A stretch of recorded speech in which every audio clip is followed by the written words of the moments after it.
여러분, 혹시 비타민C 하면 가장 먼저 뭐가 떠오르십니까? 감기 예방, 피로 회복, 피부 미백. 대부분 이렇게 말씀하시죠. 그런데요, 의사로서 분명히 말씀드리겠습니다. 그건 비타민C의 진짜 힘의 절반도 아닙니다.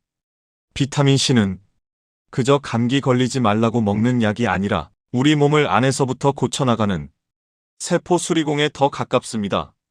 문제는 대부분의 분들이 이 강력한 비타민을 완전히 잘못 쓰고 있다는 것입니다. 이런 분들 정말 많습니다. 매일 비타민C 2알씩 먹는데 왜 이렇게 피곤할까요? 피부는 여전히 칙칙하고 잇몸은 자주 붓고 감기는 오면 꼭 오래가요. 혹시 여러분도 비슷하신가요? 그 이유는 단 하나입니다. 비타민C가 부족해서가 아니라 먹는 방식이 틀렸기 때문입니다. 같은 1000mg을 먹어도 어떤 분은 피부가 맑아지고 피로가 사라지는데 어떤 분은 이게 효과가 있나? 느끼며 그대로입니다. 차이는 언제, 어떻게, 무엇과 함께 먹느냐? 바로 이것입니다. 비타민C는 우리 몸이 스스로 만들지 못하는 아주 특별한 비타민입니다. 그래서 하루만 제대로 공급이 안 되면 혈관, 피부, 면역, 뇌까지 전부 서서히 약해집니다. 그만큼 제대로 먹기만 하면 변화도 빠르게 나타나는 비타민이기도 합니다. 그래서 오늘 이 영상에서는 비타민C를 그냥 감기약처럼 먹는 방법이 아니라 60대 이후 혈관을 지키고 피로를 줄이고 피부와 뇌를 함께 살리는 진짜 복용법을 알려드리겠습니다. 시작하기 전에 한 가지만 여쭤보겠습니다. 여러분은 비타민C를 언제 드시나요? 아침 공복? 식사 후? 아니면 피곤할 때만? 댓글로 한번 남겨보세요. 그리고 이 영상이 도움이 되실 것 같다면 좋아요도 한번 눌러주시기 바랍니다. 자, 지금부터 비타민C의 진짜 이야기를 시작해보겠습니다. 여러분, 비타민C를 그냥 감기 예방 비타민으로만 생각하셨다면 오늘 생각이 완전히 바뀌실 겁니다. 비타민C는 몸속에서 단 하나의 일을 하지 않습니다. 여러 역할을 동시에 수행하는 가장 바쁜 영양소입니다. 우리 몸은 하루 종일 산소를 쓰면서 에너지를 만듭니다. 그 과정에서 활성산소라는 찌꺼기가 생기는데 이게 바로 세포를 녹슬게 만드는 물질입니다. 쉽게 말하면 몸속에 녹이 슬기 시작하는 겁니다. 이 활성산소가 쌓이면 혈관이 상하고 피부가 늙고 뇌세포가 손상되고 면역력이 떨어집니다. 그때 등장하는 것이 비타민C입니다. 비타민C는 이 활성산소를 붙잡아 중화시키는 천연 소방수이자 청소부입니다. 불이 나기 전에 끄고 녹이 퍼지기 전에 닦아내는 역할이죠. 그래서 비타민C가 충분한 사람은 피로가 덜하고 염증이 적고 혈관이 더 깨끗하게 유지됩니다. 실제로 혈중 비타민C 수치가 높은 사람은 낮은 사람보다 심혈관 질환 위험이 40% 이상 낮다는 연구도 있습니다. 심장은 온몸에 피를 보내는 펌프입니다. 그 펌프의 파이프가 바로 혈관이죠. 비타민C는 그 혈관 안쪽 벽을 계속 닦아주는 혈관 관리 직원이라고 보시면 됩니다. 혈관에 상처가 나면 거기에 콜레스테롤이 붙고 염증이 생기는데 비타민C는 그 상처를 회복시키는 일을 합니다. 피부에서도 비타민C는 절대적인 역할을 합니다. 여러분이 많이 들어보신 콜라겐 있죠? 이 콜라겐은 비타민C가 없으면 몸에서 만들어지지 않습니다. 아무리 콜라겐을 먹어도 비타민C가 부족하면 피부는 재생되지 않습니다. 그래서 비타민C가 충분한 분들은 피부가 맑고 상처가 잘 낫고 주름이 천천히 생깁니다. 이건 미용이 아니라 세포 재생 속도의 차이입니다. 그리고 많이들 모르시는 사실 하나. 우리 뇌는 온몸에서 쓰는 산소의 20% 이상을 소비합니다. 그만큼 산화 스트레스가 심한 장기입니다. 그래서 비타민C는 뇌에서 신경세포를 보호하는 필터 역할도 합니다.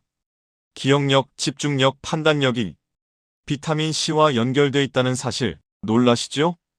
이제부터 왜 60대 이후에 비타민 C가 더 중요해지는지 본격적으로 말씀드리겠습니다. 자, 이제 비타민 C가 왜 중요한지는 충분히 아셨을 겁니다.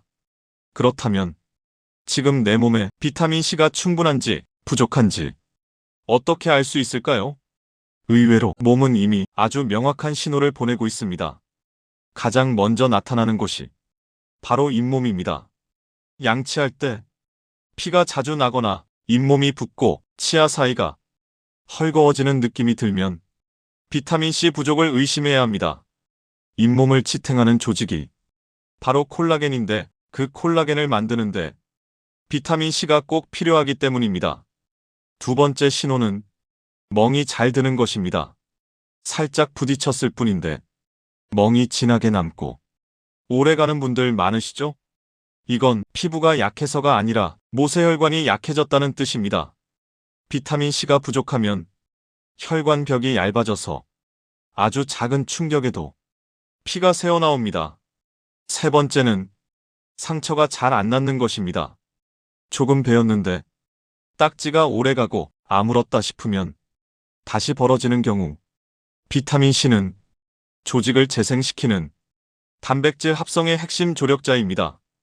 부족하면 피부가 거칠어지고 손등이나 팔뚝이 유난히 푸석해집니다.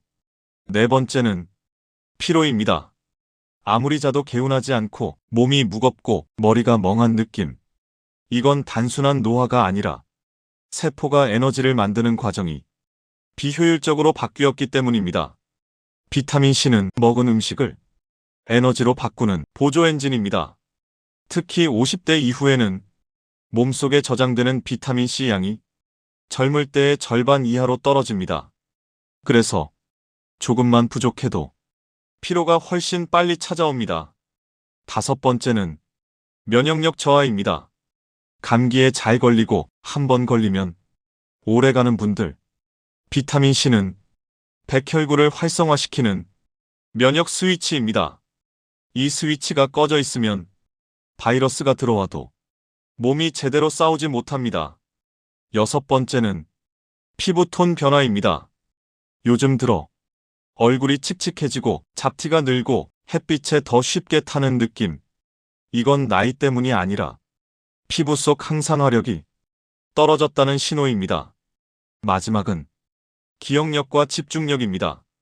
단어가 잘 안 떠오르고 생각이 흐릿해지고 머리가 쉽게 피로해진다면 뇌가 산화 스트레스를 받고 있다는 뜻입니다. 비타민C는 뇌세포의 보호막입니다. 여러분, 지금 말씀드린 것 중 한두 개라도 해당되신다면 비타민C가 이미 부족하다고 보셔야 합니다. 이제 중요한 질문이 남았습니다. 그럼 어떻게 먹어야 같은 비타민C로 진짜 효과를 보느냐? 이제부터 그 답을 말씀드리겠습니다. 자, 이제 가장 중요한 이야기입니다. 왜 어떤 분은 비타민C를 먹고도 피부가 밝아지고 피로가 사라지는데 어떤 분은 아무 변화가 없을까요? 차이는 단 하나.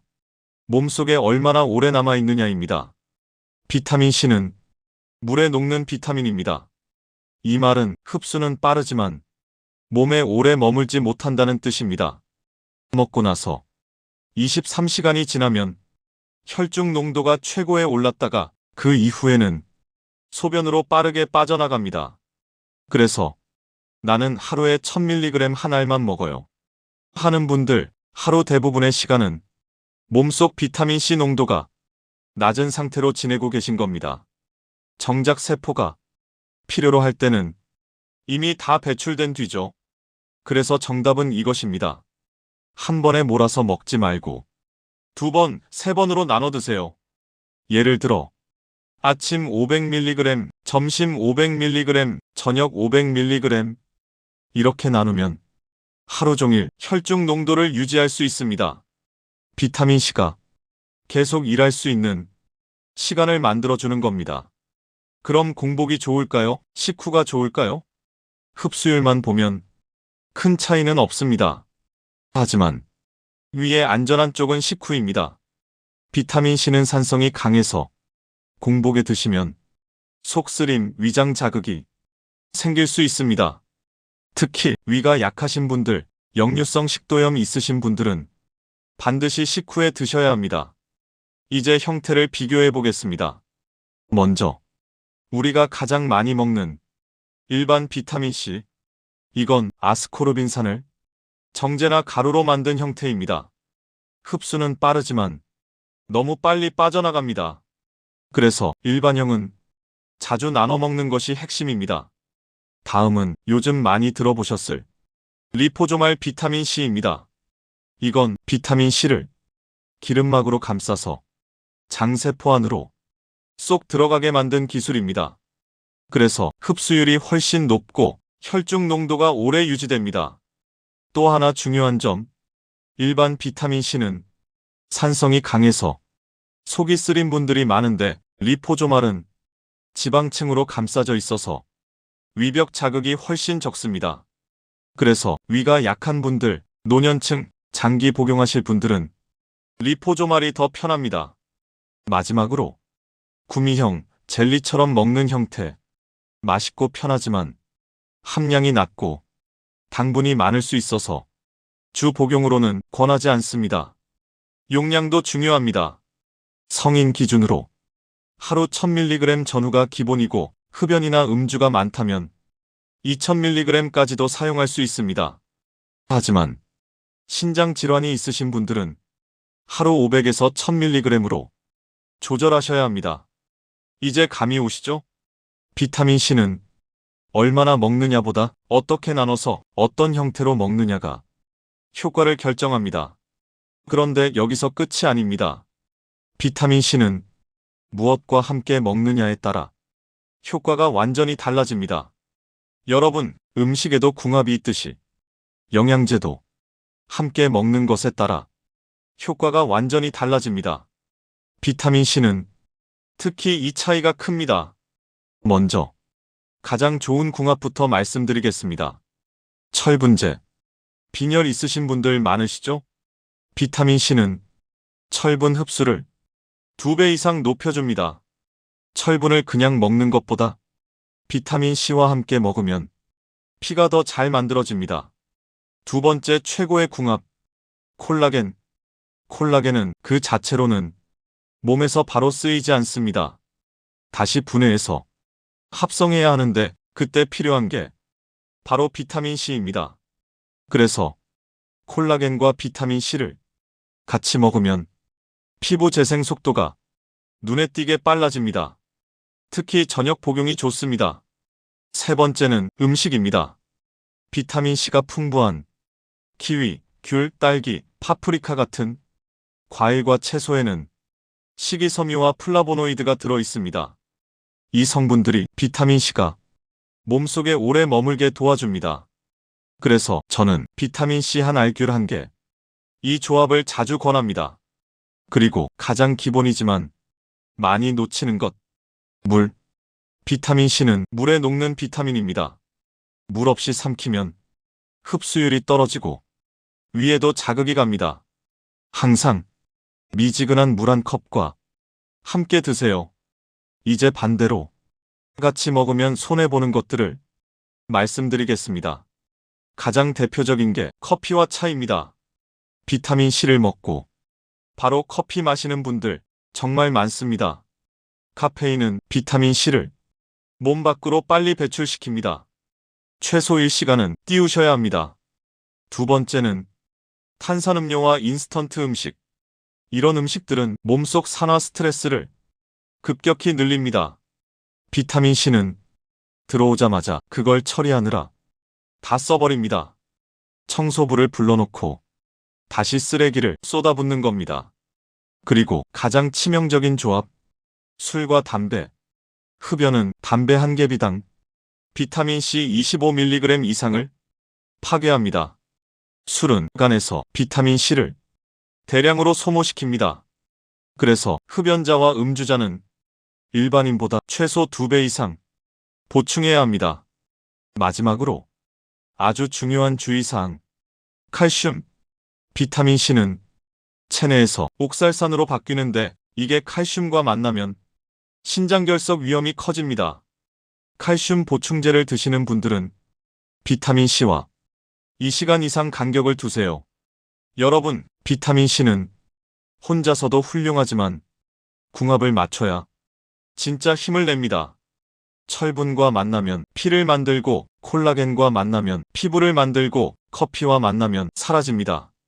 이제 마지막으로 이 모든 걸 하루에 어떻게 적용할지 정리해 드리겠습니다. 자, 이제 지금까지 배운 내용을 하루 생활에 그대로 적용해 보겠습니다. 복잡할 필요 없습니다. 아침, 점심, 저녁 이 세 번만 기억하시면 됩니다. 밤새 우리 몸은 산화 스트레스와 싸우느라 비타민C를 거의 다 써버립니다. 그래서 아침이 하루 중 혈중 농도가 가장 낮은 시간입니다. 아침 식사 직후 미지근한 물 한 컵과 함께 비타민C 500mg, 귤, 키위, 오렌지 같이 먹으면 더 좋고 커피는 1시간 뒤에 드세요. 이것만 해도 아침 피로가 눈에 띄게 줄어듭니다. 점심은 몸이 가장 활발하게 움직이는 시간입니다. 식사 후 비타민C 500mg을 다시 한번 철분제 드시는 분들은 이때 같이 드시면 흡수율이 2배 이상 올라갑니다. 식후 졸림도 훨씬 덜해집니다. 저녁은 회복과 재생의 시간입니다. 잠들기 1시간 전 비타민C 500mg, 위가 약하신 분들은 리포조말 형태가 좋습니다. 이때 콜라겐과 함께 드시면 피부, 혈관, 근육 재생 속도가 훨씬 빨라집니다. 이렇게 하면 비타민C가 아침에는 활력, 낮에는 에너지, 밤에는 회복을 담당하게 됩니다. 위가 약한 분 반드시 식후 신장질환 하루 500에서 1000mg, 흡연음주 1500에서 2000mg 가능, 당뇨 일반형 위주, 당분 많은 구미형 피하기. 무조건 많이 먹는 게 아니라 내 몸에 맞게 먹는 것이 핵심입니다. 여러분, 비타민C는 작은 알약이 아닙니다. 혈관을 지키고 피로를 줄이고 피부와 뇌를 동시에 돌보는 몸의 리셋 버튼입니다. 이 루틴을 3일만 지켜보세요. 몸이 가벼워지고 일주일이면 얼굴빛이 맑아지고 한 달이면 피로와 잔병 치레가 눈에 띄게 줄어듭니다. 건강은 큰 결심이 아니라 작은 습관의 반복입니다. 아침 물 한 컵과 비타민C, 점심 식후 한 알, 저녁에 콜라겐과 함께 한 알. 이것만으로도 당신의 세포는 매일 새로워집니다. 오늘 내용이 도움이 되셨다면 좋아요와 구독으로 함께 해주세요. 그리고 댓글로 여러분의 비타민C 복용 시간도 남겨주시면 다른 분들께 큰 도움이 됩니다. 지금까지 여러분의 건강을 지켜드리는 한정영 박사였습니다.